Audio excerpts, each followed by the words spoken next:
David Cameron's backed his Chancellor, George Osborne, over his links to with the Phillpot case and welfare reforms.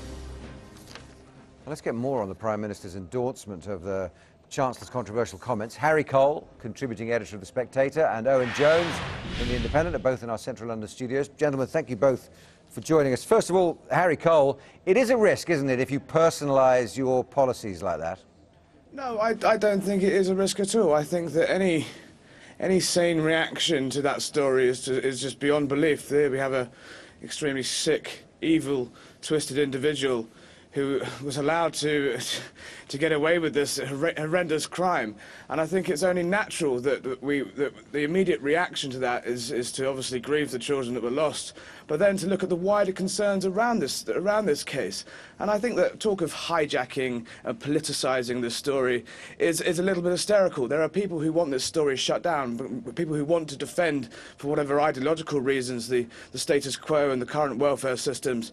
But, I mean, it's not economically sustainable. They don't want to have this argument. And if anyone's politicising it, it's saying that we can't talk about the motives and the situation around this case purely because it's politically sensitive. I think that's wrong. Owen Jones, you see it that way? No, I don't, and actually, a bit unusual, but I'd actually like to do a little plea to your viewers. Many of you will strongly and passionately disagree with me about the welfare state, and this country desperately, desperately needs a wide-ranging, open and honest debate about the welfare state.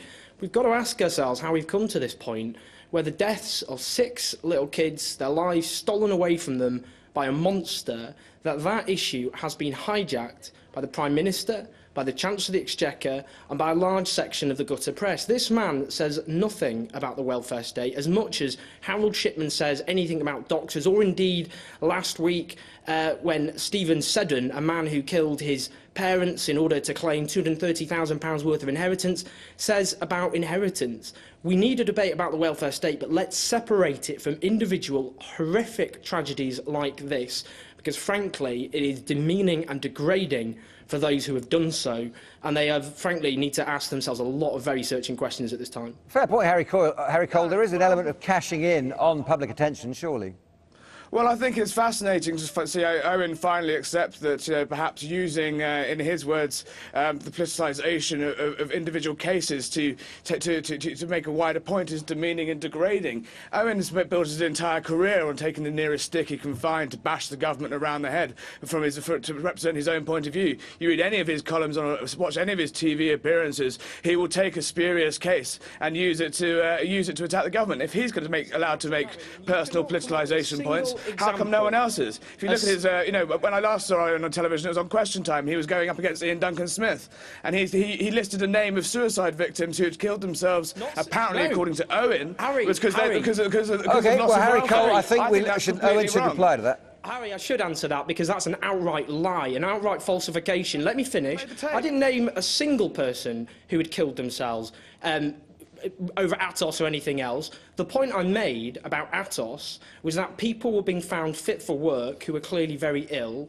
that 1,100 people in the first 8 months of 2011 alone who had been found fit for work subsequently died. There was cross-party concern over that. Indeed, the Tory MP Robert Halfon is one of the leading figures who's been calling for us to debate the fact that we don't have an assessment system that is fit for purpose, and that people who are sick or disabled are being found fit for work who are clearly not. I'm not holding anyone responsible for those deaths. David Cameron or George Osborne or Ian Duncan Smith let's bring this back now to the discussion at hand. Can we talk again about, we wanted to talk about the Chancellor and David Cameron's supporting of his comments. There's clearly a position taken in Downing Street tonight that the Chancellor had a point to make when he used the Phillpots as a demonstration of how the welfare system is running out of control. He also said that there was a need for a debate to be had on that, which is all well and good. However, Harry Cole, I think there will be people who feel that this is a sign of Tory ideology coming through when they're trying to sell common sense. No, well, there's a very interesting poll out tonight by YouGov, which states, I mean, the overall figures say that the country's pretty divided.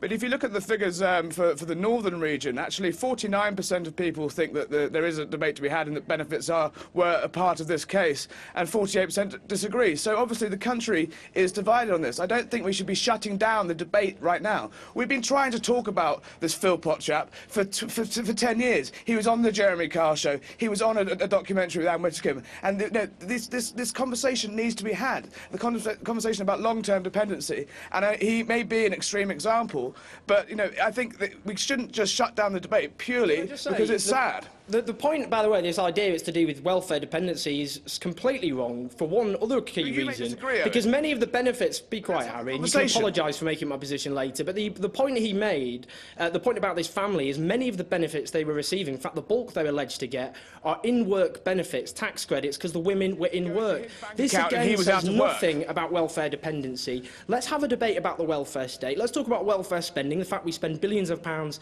subsidising landlords charging extortionate rents through housing benefit, billions of pounds subsidising bosses paying low pay through tax credits. We want to bring down welfare spending. I think everyone needs to have that discussion. We also need to talk about the desperation for work out there, the fact that, for example, Costa Coffee opened up a store in Nottingham the other week, 8 near minimum wage jobs, 1,701 people applied. That is the real situation in Britain, not extreme examples. Owen Jones, it is a fair point Harry Cole has made already and has been made many times, is that Phillpot, prior to the house fire, was an advertisement for the welfare system. He went on proudly boasting about how he could live a life without bothering to look for work under those conditions. And he did become a poster boy for that abuse of the welfare system. Well, partly because the media gave him that platform. And nevertheless, you should have given him that platform. And you want to shut down the debate. Be quiet, Harry. Let me answer the point. We've got to stop having a situation where the media relishes hunting down the most extreme and unrepresentative examples to pass them off as they're the tip of the iceberg. In this country, there are 1.35 million households in which at least one adult claims an out-of-work benefit. Of those 1.35 million families, there are a total of 190 families with more than 10 kids. They are not representative, and yet you'd think opening up our papers and watching TV...